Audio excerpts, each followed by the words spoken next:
नमस्कार प्यारे बच्चों, ये है आपकी डे 60 की समझ की वर्कशीट। देखते हैं इसमें क्या दिया हुआ है। पहला प्रश्न है, गुणा और जोड़ का प्रयोग करते हुए एक ऐसा शाब्दिक प्रश्न लिखें जिसका उत्तर 1225 हो। इसमें आपको ये बताना है कि आपको एक ऐसी प्रॉब्लम बनानी है, एक स्टेटमेंट बनानी है कि उसका आंसर 1225 आए और उसमें सिर्फ गुणा और जोड़ का ही प्रयोग हो।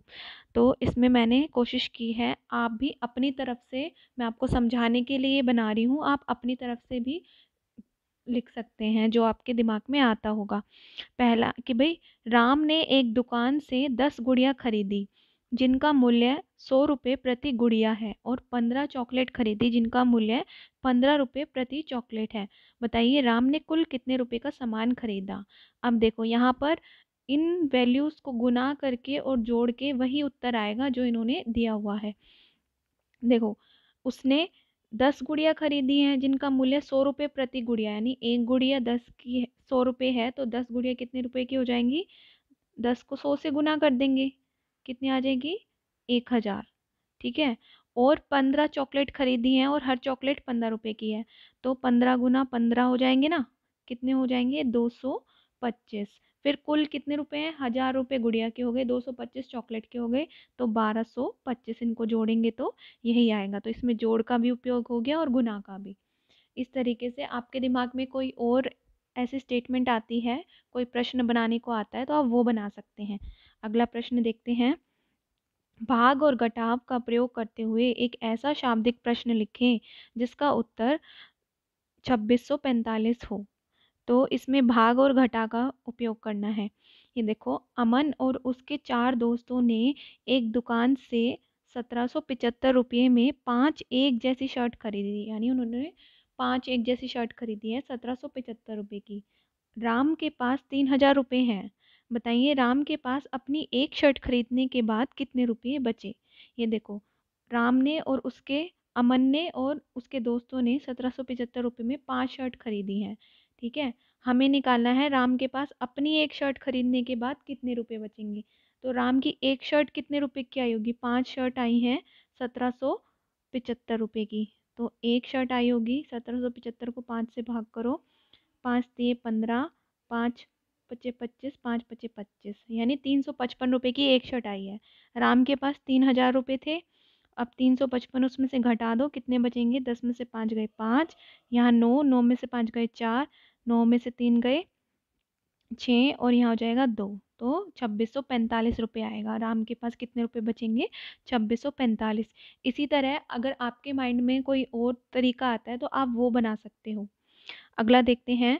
जोड़ और घटाव का प्रयोग करते हुए एक ऐसा शाब्दिक प्रश्न लिखें जिसका उत्तर 6328 हो। तो यहाँ पर मैंने बनाया है, इसमें जोड़ और घटा दोनों का इस्तेमाल करना है। कि सीता और गीता 10,000 रुपये लेकर शॉपिंग पर गई। सीता ने 3,000 रुपये की एक साड़ी खरीदी है और गीता ने 672 की एक घड़ी खरीदी है। बताइए शॉपिंग करने के बाद उनके पास कितने रुपये बचेंगे। तो यानी जितने रुपए का उनका बिल बनेगा, उसको जितने रुपए उनके पर्स में है उसमें से घटा देंगे, उतने ही रुपए उनके बचेंगे। ठीक है। तो कितने रुपए की शॉपिंग करी है उन्होंने, सबसे पहले तो ये देखते हैं, 3000 और 672 कितने बने, 3672। ठीक है। और कितने रुपए लेकर आई थी वो शॉपिंग के लिए, 10,000। तो इसमें से जितने रुपए की उन्होंने शॉपिंग कर ली वो घटाओ, कितना आएगा, 10 में से 2 गए 8, यहाँ बचेगा 9 में से 7 गए 2, यहाँ बचेगा 9 में से 6 गए 3, यहाँ बचेगा 9 में से 3 गए 6। तो 6328 रुपये उनके पास बचेंगे। इसी तरह आपके दिमाग में कोई और आती है, आप उस तरीके से बना सकते हो। अगला प्रश्न देखते हैं। 8 अंकों की सबसे छोटी संख्या तथा 7 अंकों की सबसे बड़ी संख्या में अंतर ज्ञात करें। सबसे पहले तो बच्चों ये जानते हैं, अगर हमें 2 अंकों का सबसे बड़ा नंबर जानना है तो वो होता है 9, 9 में 99। और 2 अंकों का सबसे छोटा नंबर जानना है तो वो होगा 10। ठीक है। इसी तरह अगर 3 अंकों का सबसे बड़े में आएगी 9 वाली लाइन और छोटों में आएगी 10 वाली लाइन। अगर आपको जाना है 4 अंकों का सबसे बड़ा, तो 4 बार 9, और 4 अंकों का सबसे छोटा तो 10 वाला 0। ये देखो 1 2 3 4 हो गए ना। अगर आपको जाना है 5 अंकों का सबसे बड़ा तो 5 बार 9, 5 अंकों का सबसे छोटा तो 10,000। इस तरीके, सॉरी टेंस, 100,000, 10,000, हाँ 10,000। तो इस तरीके से आपको ये ध्यान रखना है। अब 8 अंकों का सबसे छोटी संख्या कौन सी होगी? 1 करोड़। इनको गिन के देखो, इकाई, दहाई, सैकड़ा, हजार, 10,000, लाख, 10 लाख, करोड़, 1 लाख। ठीक, सॉरी 1 करोड़। 7 अंकों की सबसे बड़ी संख्या कौन सी होगी? ये वाली, इकाई, दहाई, सैकड़ा, हजार, 10,000, लाख, 10 लाख, तो 99 लाख। आप 1 करोड़ में से 99 लाख माइनस करोगे, क्या आएगा? 1। या आप ऐसे करके भी घटा सकते हो, आपको पता लग जाएगा 1 ही आएगा। आगे देखते हैं। अंक, आपको ये कुछ डिजिट्स दी गई हैं, इनसे 5 अंकों की सबसे बड़ी संख्या तथा सबसे छोटी संख्या बनाकर दोनों संख्याओं का योग ज्ञात करें। दोनों संख्याओं को जोड़कर देखना है। देखो, सबसे बड़ी संख्या हम कैसे बनाते हैं बच्चों? इनमें से जो सबसे बड़ा नंबर है ना, उसको आगे रखेंगे, फिर उससे थोड़ा सा छोटा, फिर उससे छोटा, फिर उससे छोटा, लास्ट में सबसे छोटा। और सबसे छोटी संख्या बनानी है तो सबसे पहले सबसे छोटे नंबर को रखेंगे, फिर उससे बड़ा, फिर उससे बड़ा, फिर सबसे बड़ा।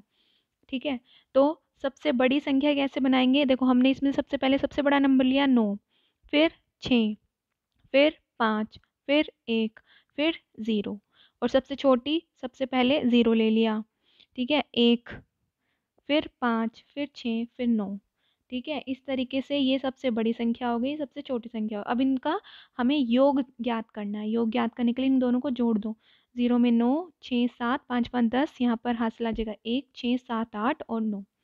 तो ये बन जाएगा आपका उत्तर।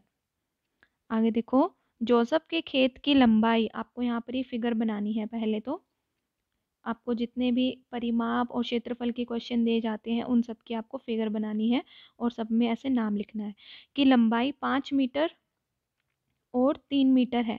खेत के चारों ओर 150 रुपये प्रति मीटर की दर से कटीली तार लगाने का खर्च ज्ञात कीजिए।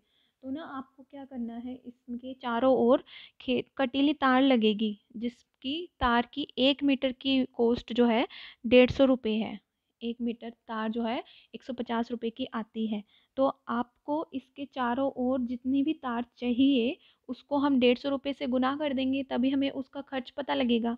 तो सबसे पहले इसके चारों ओर की बाउंड्री निकालने के लिए हमें क्या चाहिए? इसका परिमाप, पैरामीटर। तो जोसेफ के खेत का परिमाप, आयत का परिमाप का मैंने फॉर्मूला कल भी बताया था, क्या होता है? 2 × लेंथ प्लस ब्रेथ, 2 गुना लंबाई जमा चौड़ाई। तो 2 × लंबाई कितनी है? 5, और चौड़ाई कितनी है? 3। अब इनको गुना कर दो। 2 गुना 5 और 3 8, 16 मीटर, यानी 16 मीटर इसका परिमाप है। अब आपको 1 मीटर तार लगा की कॉस्ट बता रखी है 150 रुपये, तो 16 की कितनी होगी? 16 को 150 से गुना कर देंगे, कितना आ जाएगा? 2400 रुपये। तो कितने दर होगी उसकी? 2400 रुपये उसका खर्चा होगा। नीचे दिए गए आयत का परिमाप तथा क्षेत्रफल ज्ञात कीजिए। इसका मैं हिंट दे देती हूँ, ये आपको खुद करना है। देखो, आयत का परिमाप क्या होता है? 2 गुना लेंथ प्लस ब्रेथ, यानी 2 इंटू लेंथ कितनी है इसकी? 66, ब्रेथ कितनी है? 25। अब 2 इंटू, इनको जोड़ेंगे तो कितना आएगा बच्चों? 91। इसको गुना करके आप खुद लिखेंगे। ठीक है, और क्षेत्रफल कैसे ज्ञात करते हैं आयत का? लंबाई गुना चौड़ाई। तो 66 को 25 से गुना करेंगे, जो भी आएगा आप वो यहाँ सेंटीमीटर स्क्वायर लगाना ना भूलें, वर्ग सेंटीमीटर। तो उसको गुना करके यहाँ लिखेंगे, वो उसका क्षेत्रफल होगा। ठीक है, अगर आपको किसी क्वेश्चन समझने में कोई प्रॉब्लम आती है तो आप कमेंट करके पूछ सकते हैं। Thank you.